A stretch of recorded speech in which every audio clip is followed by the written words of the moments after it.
I have now removed the nut that was on here. And let's see if the fuel pump can come out now.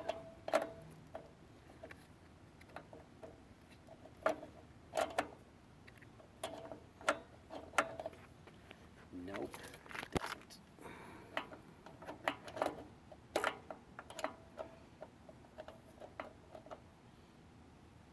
Isn't that incredible?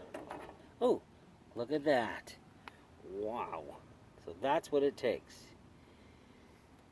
It is possible to remove the fuel pump. Now, does the distributor need to be out of the way?